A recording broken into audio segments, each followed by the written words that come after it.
akan menjelaskan atau mengikuti materi tentang peranan dan lingkup manajemen keuangan. Di dalam mata kuliah manajemen keuangan seperti sebelumnya yang saya menjelaskan di RPS manajemen keuangan, capaian untuk mata kuliah ini adalah kalian memahami tentang semua keputusan manajemen keuangan. Jadi keputusan manajemen keuangan itu di dalam suatu organisasi itu seperti apa. Nah, sebelum kita memulai dalam kesempatan minggu ini, kita akan menjelaskan tentang peranan dan lingkup manajemen keuangan. Nah, peranan dan lingkup manajemen keuangan itu berdasarkan dalam teori atau materi yang akan saya sampaikan adalah berikut. Pengertian manajemen keuangan. Nah, sebelum saya menjelaskan tentang pengertian manajemen keuangan, di sini ada yang sudah paham atau pernah mendengar nggak apa itu manajemen keuangan? Siapa? Atas nama siapa? Ibu. Ya, oke. Apa deh? Jadi manajemen keuangan itu seperti proses perencanaan, pengorganisasian, pengendalian, dan pemantauan, Bu. Nah, itu biasanya ada di organisasi, perusahaan, dan juga bisa terjadi di individu kita sendiri, Bu. Manajemen keuangan itu. Oke, di sini ada lagi nggak? Siapa? Iya, ya. Saya izin menjawab. Manajemen sendiri itu kan artinya pengendalian, perencanaan, pengorganisasian. Organisasi di sini bentuknya adalah perusahaan. Jadi manajemen keuangan itu suatu aktivitas dalam bentuk organisasi perusahaan dalam penganggaran perusahaan, penganggaran keuangan. Oke, ada lagi? Manajemen keuangan menurut kalian apa? Manajemen keuangan itu menurut saya dimana kita pinter-pinter bahkan harus bisa memanage keuangan dalam pengeluaran kita tersebut, Bu. Jadi nggak sembarang pengeluaran kita itu semena-mena sebegitunya banget. Jadi kita harus bisa memanage keuangan tersebut. Oke, nah di sini kan kita mengerti dalam pengertian manajemen keuangan itu kalian sudah pernah mendapatkan mata kuliah di pengantar manajemennya. Ada manajemen apa? Pemasaran, terus sumber daya manusia, terus Manajemen operasional dan manajemen keuangan yang menurut dalam organisasi itu saling berkaitan. Nah, di sini sebelumnya kan ada dalam definisi manajemen, berarti memanage itu adalah mengelola sebuah sub keuangan. Nah, di sini ada fungsi manajemen, tujuan perusahaan, tujuan manajemen keuangan, dan bentuk-bentuk organisasi perusahaan, isu agensi dan lembaga dan pasar keuangan. Nah, pengertian manajemen keuangan di sini adalah segala aktivitas yang berhubungan dengan perolehan, pendanaan. Jadi dari mulai perolehan, pendanaan, dan pengelolaan aktivanya. Aktiva itu kan bisa aktiva lancar dan aktiva tetap. Nah, dengan beberapa tujuan menyeluruh itu menurut James dan si Van Horn. Jadi bagaimana menurut kalian? Jadi di sini dari pengertian ini kita mampu untuk mendeskripsikan bahwa apa? Jadi segala aktivitasnya itu dimanage, dikelola dari mulai sumber dananya. Bagaimana sumber dana itu didapat atau dari mana sumber dana itu didapat? Bagaimana pendanaannya? Dan bagaimana pengelolaan aktivanya? Aktivanya itu berupa kas, berupa saham. Bagaimana si modal itu dapat berkembang menjadi laba dan operasional terpenuhi dalam pembiayaannya. Jadi manajemen keuangan itu penting dalam sebuah perusahaan. Menurut kalian penting nggak? Penting. Tidak usah jauh-jauh ke dalam perusahaan atau organisasi, kita memulai memanage keuangan dari dalam diri kita sendiri. Dari dalam diri kita sendiri itu apa? Memanage atau mengelola keuangan. Kalau kalian belum bekerja itu bisa apa? Memanage uang bulanan dari orang tua. Misalkan bagaimana kalian memanage untuk 30 hari itu cukup, ya kan? Mengelola sumber dananya dari orang tua, bagaimana pengelolaan kalian sehingga dalam 30 hari itu mencukupi uang yang ada dari sumber dana. Bagaimana pengelolaannya? Kalau misalkan Bu saya itu sudah bekerja, misalkan itu bisa pengelolaan sumber dana ini dari siapa? Bukan dari orang tua lagi, tapi dari sumber dana gaji, sumber dana penghasilan. Berarti dari gaji kan. Bagaimana kalian mengelola bahwa besar pendapatan itu tidak boleh apa? Melebihi dari pengeluaran. Jadi pengeluaran juga tidak boleh lebih besar daripada pendapatan. Paham seperti itu? Oke. Nah, di sini juga ada menurut Brigham and Houston. Brigham and Houston menjelaskan bahwa manajemen keuangan adalah seni atau ilmu untuk memanage keuangan. Jadi memanage keuangan, memanage itu berarti mengelola, ya kan? Yang meliputi proses institusi atau lembaga atau yang kita sebut adalah sebuah organisasi. Organisasi itu bisa perusahaan, bisa lembaga keuangan, bisa lembaga kesehatan atau lembaga pendidikan atau lembaga keluarga juga bisa, atau berupa yayasan pun harus mengelola, ada yang memanage keuangan. Ada yang meliputi proses institusi, lembaga, pasar dan instrumen yang terlibat dengan masalah transfer uang di antara individu bisnis. Nah, dan pemerintahan. Selanjutnya kita akan melihat berdasarkan definisi manajemen keuangan di atas, maka kita melihat bahwa ruang lingkup dalam manajemen keuangan adalah berputar pada bagaimana memperoleh dana. Ya kan? Tadi kan sesuai dengan pengertian yang awal itu apa? Proses pengelolaan dari apa? Daripada sumber dananya kan, pengelolaan aktifannya. Jadi di sini ruang lingkupnya kita perkecil lagi dari definisi yang kita dapat dari dua ahli tersebut, yaitu ruang lingkup manajemen keuangannya berputar pada bagaimana memperoleh dana untuk membiayai usahanya. Jadi kalau misalkan ada tujuan organisasi itu adalah usaha atau menghasilkan laba, jadi kita harus memikirkan yang pertama itu bagaimana memperoleh dananya untuk membiayai usahanya. Yang kedua, setelah mendapatkan dana, kita bagaimana pengelolaannya, gitu kan? Bagaimana pengelolaan dana tersebut sehingga tujuan perusahaan tercapai. Sehingga apa? Kata Ibu, kalau misalkan dalam keuangan itu harus efektif dan efisien. Kalau misalkan kita menganggarkan, itu harus tidak berbeda jauh dengan realisasi. Realisasi di lapangan itu tidak terlalu jauh dengan anggaran. Jadi anggaran disesuaikan dengan apa yang dibutuhkan dalam proses produksi. Jadi pembiayaannya bagaimana mengelola dana tersebut sehingga tujuan perusahaan tercapai. Yang ketiga, bagaimana perusahaan mengelola aset yang dimiliki secara efisien dan efektif. Nah, bagaimana perusahaan mengelolanya sehingga aset itu tuh menghasilkan laba. Nah, di sini aktivitas manajemen keuangan berkaitan dengan pengelolaan perusahaan, termasuk lembaga yang berhubungan erat dengan sumber pendanaan dan investasi keuangan perusahaan serta instrumen keuangan. Nah, dari sini ada yang tanya enggak? Kalau tidak ada yang tanyakan, lanjut.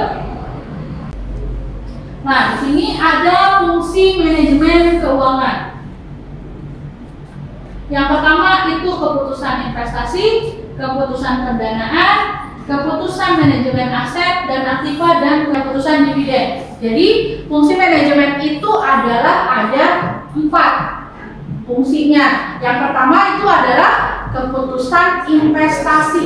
Dimulai dari apa? Dimulai ketika manajer keuangan atau kita sebagai orang atau lembaga yang memanage keuangan itu memutuskan untuk menginvestasikan uang kita itu dari untuk apa? Tadi seperti pembelian aset, pembelian aktiva, itu kan berarti kita memutuskan untuk aset yang bisa dipakai efektif dan efisien itu yang mana. Ya, sehingga ataupun keputusan investasi itu ketika kita mencari investor untuk perusahaan kita, berarti sumber pendanaannya dari mana.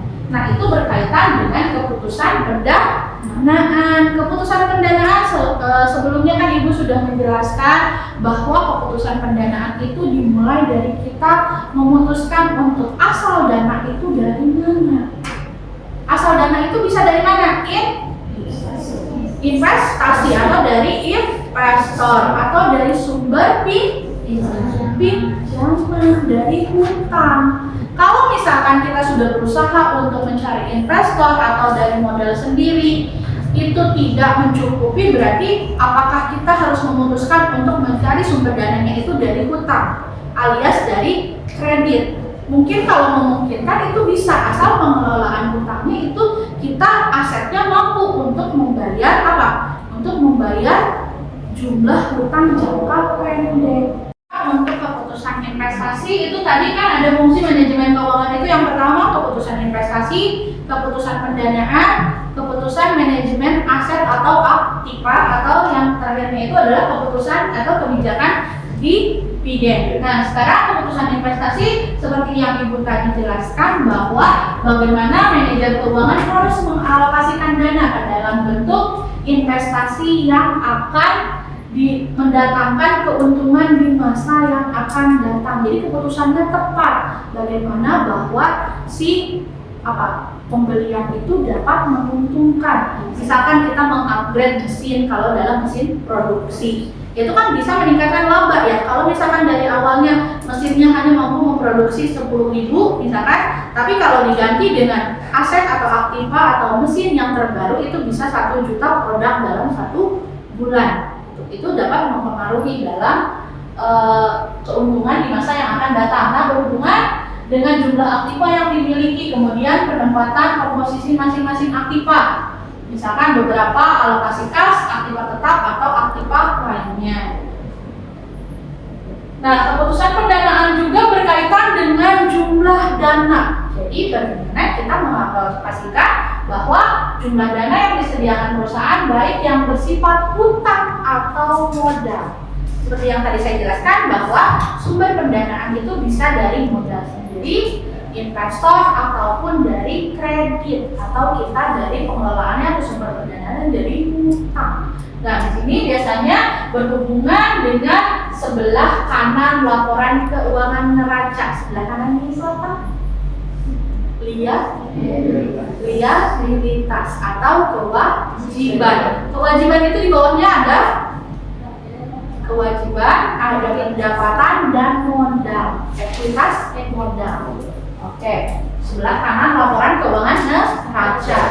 Nah, manajer keuangan harus memikirkan penggabungan dana yang dibutuhkan, termasuk pemilihan jenis dana, apakah jangka pendek atau jangka panjang, gitu kan? Kita ini adalah berinvestasinya untuk berapa periodenya, atau 3 bulan, atau semester, atau tahunan, atau bahkan bisa 5 tahun periode. Gitu. Next. Nah, ketiga adalah keputusan manajemen aktiva berhubungan dengan pengelolaan aktiva secara efisien. Jadi pengelolaan aktiva bagaimana kita memanage aset kita, gitu kan? Memanage ketika tidak boleh misalkan ada kas yang terlalu berlebihan, tapi aset tetapnya sedikit. Bagaimana kita kalau terlalu banyak aset, tapi untuk kas, untuk aset lancar yang untuk mencukupi hutang jangka pendeknya tidak mencukupi. Nah, jadi berhubungan dengan pengelola aktiva secara efisien, terutama dalam hal aktiva lancar dan aktiva tetap. Nah, pengelolaan aktiva lancar berkaitan erat dengan manajemen modal kerja, yang berkaitan dengan aktiva tetap adalah yang berkaitan dengan manajemen investasi. Jadi bagaimana kita, jadi saling berhubungan ya, dari keputusan investasi, keputusan pendanaan, lalu pengelolaan aset, manajemen pengelolaan aset. Nah, terakhir ada keputusan atau kebijakan dividen. Dividen itu apa? Hasil dari sebuah investasi. Jadi keputusan dividen merupakan keputusan manajemen keuangan untuk menentukan. Jadi ditentukan dulu nih besarnya presentase apa? Presentase laba yang dibagikan kepada para pemegang saham. Kalau kalian sebagai investor menghasilkan return nggak? Mengharapkan return nggak? Iya. Mengharapkan kan? Mengharapkan laba dari apa yang kita investasikan. Kita sebagai investor juga atau sebagai pemegang saham wajib menerima hak, yaitu apa? Sebuah dividen. Nah, dividen dividennya itu para pemegang saham dalam bentuk cash dividen.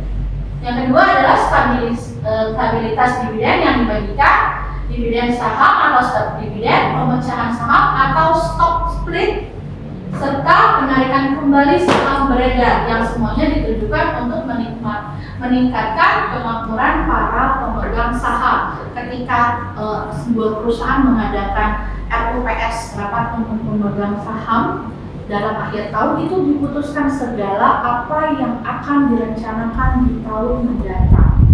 Misalkan diceritakan dulu bahwa sekarang itu pendapatan berapa, laba keuntungan berapa, dan harga saham berapa, apakah yang menguntungkan bagi para pemegang saham, itu nanti bisa menarik investor juga.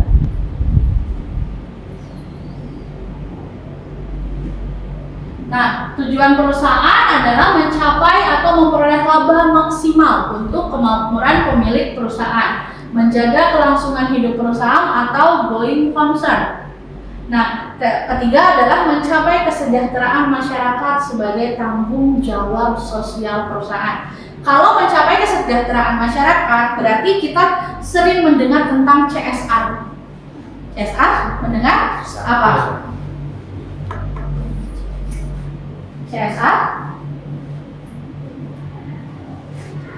Corporate Social Responsibility, tanggung jawab sosial sebuah perusahaan atau donor terhadap siapa? Terhadap lingkungan atau masyarakat. Next.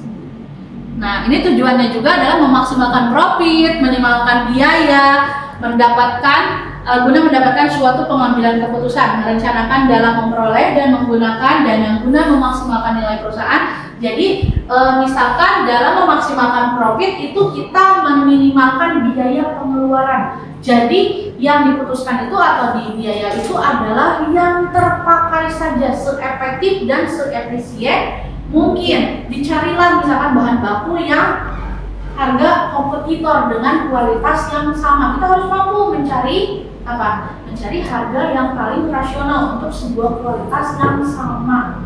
Nah, itu bisa menekan biaya untuk expense dan cost-nya. Nah, yang selanjutnya merencanakan dalam memperoleh dan menggunakan dana guna untuk memaksimalkan nilai perusahaan, memaksimumkan nilai perusahaan, memaksimumkan kemakmuran para pemegang saham. Ini penting untuk apa? Untuk menjaga para pemegang saham itu tetap berinvestasi kepada kita. Bisa jadi kalau investasinya bertambah. Nah, keputusan keuangan itu misalkan ada 3 untuk mendapatkan maksimal atau meningkatkan kekayaan perusahaan, itu sangat ditentukan oleh keputusan keuangan perusahaan. Nah, keputusan keuangan itu berdampak pada value perusahaan atau nilai perusahaan kita di mata lingkungan atau masyarakat lain. Nah, ada 3 keputusan, yaitu keputusan investasi, keputusan perdanaan, dan keputusan dividen. Nah, Bu, bagaimana hubungan antara manajemen keuangan dengan fungsi-fungsi secara skematis? Yang pertama, manajemen keuangan dengan keputusan investasi, keputusan manajemen aset, dan keputusan pendanaan itu mengerucutnya adalah tertuju kepada neraca atau laporan keuangan, yaitu aktiva lancar, aktiva tetap, dan total aktiva.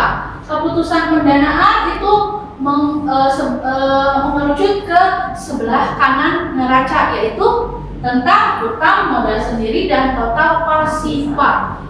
Nah, keputusan dividen sendiri itu pendapatan, biaya laba, dividen atau laba ditahan. Tapi semuanya tertuju ke tujuan utamanya, yaitu tentang laporan keuangan atau neraca.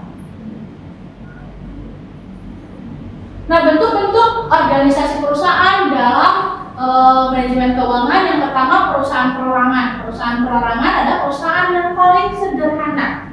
Paling sederhana itu adalah yang dikelola perseorangan, yang dimiliki oleh satu orang, sehingga perusahaan memperoleh keuntungan maka akan dinikmati sendiri. Jadi usaha kita sendiri, manajemen pemasaran kita sendiri, semua dikelola sendiri.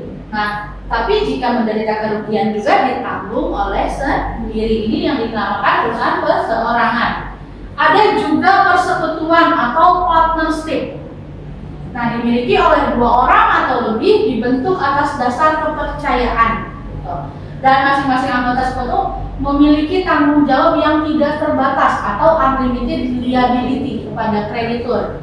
Yang ketiga itu ada perusahaan perseroan atau corporate atau persero yang sudah menjadi PT yang sudah terpublikasi. Kepemilikan persero terbagi ke dalam lembar saham. Jadi persero itu adalah apa? Perusahaan yang sudah publikasi, yang sudah bisa dijual sahamnya. Ya, sudah dijual sahamnya. Modal perusahaan diperoleh dari hasil penjualan saham kepada para pemegang saham yang disebut stockholder dan dinamakan sebagai modal saham atau capital stock. Nah, atau modal disetor atau paid in capital. Dalam persero berlaku limited liability, artinya bahwa kewajiban saham pemegang modal itu sebatas pada besarnya investasi atau jumlah saham yang dibeli. Nah, ini nanti kita jelaskan misalkan di bab-bab berikutnya pertemuan selanjutnya. Nah, untuk korporasi atau corporate itu pemilik berseret para pemegang saham, ya kan? Nah, untuk para pemegang saham memiliki dewan direktur dan komisaris. Dalam sebuah corporate atau perusahaan atau PT itu harus ada direktur dan komisaris. Para pemegang saham juga memilih presiden atau CEO. CEO itu bertanggung jawab untuk mengelola kegiatan operasional perusahaan sehari-hari dan melaksanakan kebijakan yang ditetapkan oleh dewan komisaris. Nah, tata kelolanya itu seperti rapat umum pemegang saham dan kewenangan rapat umum pemegang saham terakhir mengangkat dan memberhentikan anggota komisaris direksi. Nah, evaluasi kinerja komisaris dan direksi menyetujui perubahan anggaran dasar. Jadi ini kalau misalkan kita mengadakan RUPS, rapat umum pemegang saham, dan menyetujui perubahan anggaran dasar, menyetujui laporan tahunan. Jadi laporan tahunan yang sudah dikelola atau dikerjakan atau disusun itu disetujui dalam rapat umum pemegang saham. Menyetujui perubahan laporan tahunan dan menetapkan bentuk dan jumlah remunerasi anggota dewan komisaris dan direksi untuk pembiayaan dewan komisaris dan direksi. Ini dewan komisaris nanti. Nah, sampai sini ada pertanyaan? Atas nama siapa? Ibnu, silakan Ibnu. Salah satu contoh dalam keputusan investasi di dalam lingkungan industri keputusan itu bagaimana? Contoh dalam lingkungan keputusan investasi dalam perusahaan atau dalam organisasi itu ketika kita misalkan Ibnu bekerja di sebuah perusahaan, Ibnu ditugaskan sebagai manajer keuangan. Kan manajer keuangan itu memutuskan ketika keputusan investasi itu memutuskan bagaimana kita akan mengelola atau membeli investasi yang lebih menguntungkan bagi perusahaan di masa yang akan datang. Contohnya Ibnu memutuskan bahwa ketika permintaan barang sudah overload atau kita membutuhkan persediaan yang lebih banyak, persediaan produksi yang lebih banyak, berarti Ibnu membutuhkan gudang sudah tidak tercukupi, berarti membutuhkan tambahan gudang. Berarti Ibnu memutuskan bahwa menginvestasikan sebuah gudang untuk penambahan persediaan barang sehingga permintaan pasar tercukupi, sales penjualan meningkat dan keuntungan juga meningkat. Jadi misalkan Ibnu juga memutuskan bahwa pembelian aktiva atau aset sebuah mesin produksi ketika permintaan pasar sudah banyak, sudah tinggi, tapi kita masih manual gitu kan, sehingga permintaan pasar tidak terpenuhi, sehingga si laban itu teman-teman segitu-segitu aja. Berarti Ibnu harus berinovasi mencari bagaimana alat yang bisa menciptakan atau memproduksi lebih banyak barang sehingga kebutuhan pasar tercukupi. Kalau kebutuhan pasar terpenuhi berarti produk kita semakin dikenal, penjualan meningkat, dan penjualan meningkat berarti pendapatan atau laba juga meningkat, ya kan? Oke? Ada yang tanya lagi? Oke, kalau tidak ada yang ditanyakan, cukup kita mungkin akan bertemu di pertemuan selanjutnya, yaitu tentang misalkan tentang nilai waktu ruang. Sekarang kan ruang lingkup dalam manajemen keuangan. Nanti kita bertemu di ruang lingkup misalkan tentang nilai waktu ruang. Untuk hari ini kita cukupkan sekian. Terima kasih atas perhatian dari kalian. Saya ucapkan Assalamualaikum warahmatullahi wabarakatuh. Selamat siang semuanya.